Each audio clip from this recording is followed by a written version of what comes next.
Back into the studio.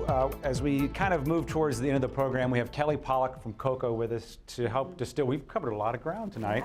This is evidenced by my chicken scratching here. I'll just start generically with you. Anything kind of make you go, aha, tonight that you're glad we're talking about? All the above. Okay. I think, one, I think it's important that the numbers are impressive, that the arts really are an economic engine for St. Louis and our country.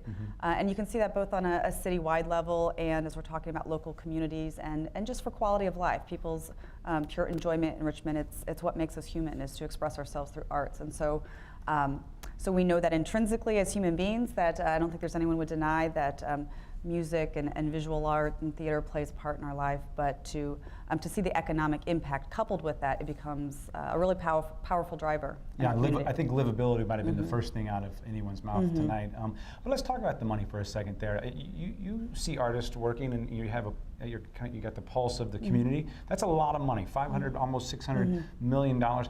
But is it a place where individuals, would you say, can the individual painter, entrepreneur, artist make a go of it in St. Louis? Do we have that kind of environment? We have a great arts-rich environment, I believe. At Cocoa, we have 250 artist instructors we employ, and while they're not full-time and they're employed at a variety of other arts organizations as well, they couple that and they can make a great living. This is a great arts community here in St. Louis, and one thing I think it's great, the topic we're talking about tonight, to make people aware that it's a big engine. We're known as a sports city, but we have the ultimate thriving arts and cultural community here in St. Louis, and amazing artists who are doing great work here and choose to make St. Louis home. And I think the conversation tonight indicates we should really embrace them and actually partner with them more so to develop our communities.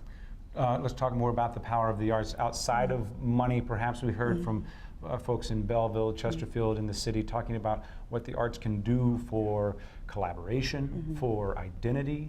Do you see that, and does that resonate with you? Does that sound true in our community? Absolutely. We work in neighborhoods and schools and in businesses as well, and the arts are powerful in all the above. We've seen it on a neighborhood school level where the arts can engage parents and families in the school culture.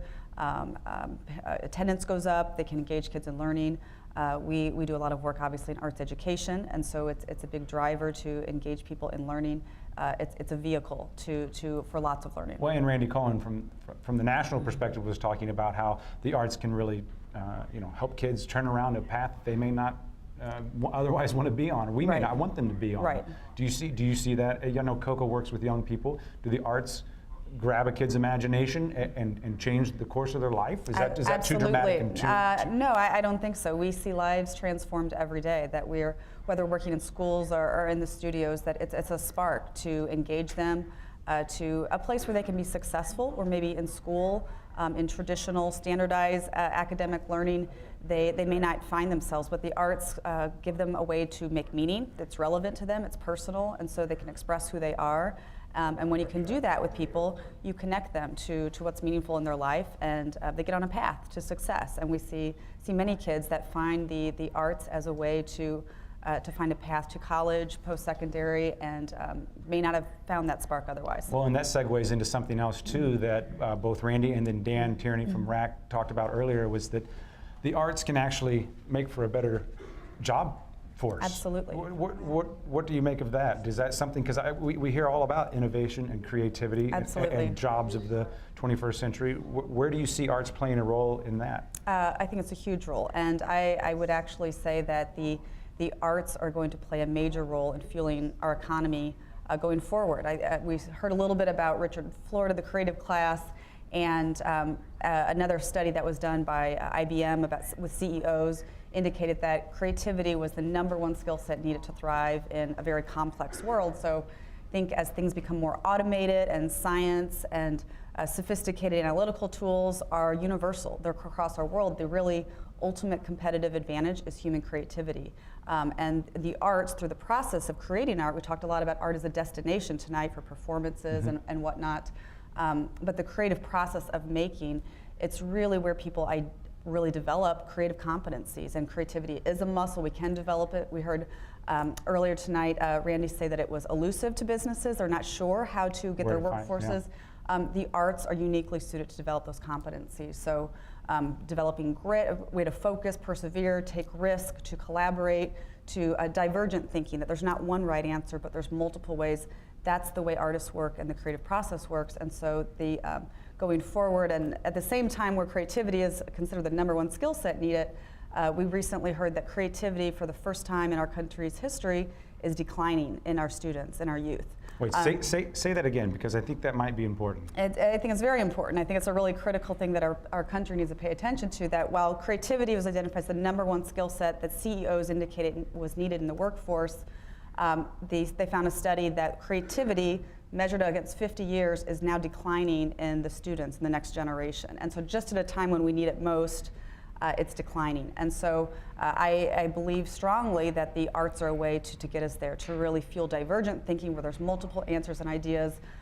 It's really, again, as I said, it's the competitive advantage that businesses are going to have in an increasingly automated world. So I think the arts are actually going to be the answer for business and for our economy on a large systemic scale, as well as in communities and as destinations to drive it, that they're actually the foundation of learning to develop these skills. And not just, the romantic artists might say those are all great, but the arts don't need to be completely justified for us to appreciate them. They have, Absolutely not. They have that livability, that inherent value that they come with, they bring to a community. It's the ultimate power. We have intrinsic value in the arts that that everyone knows to be true.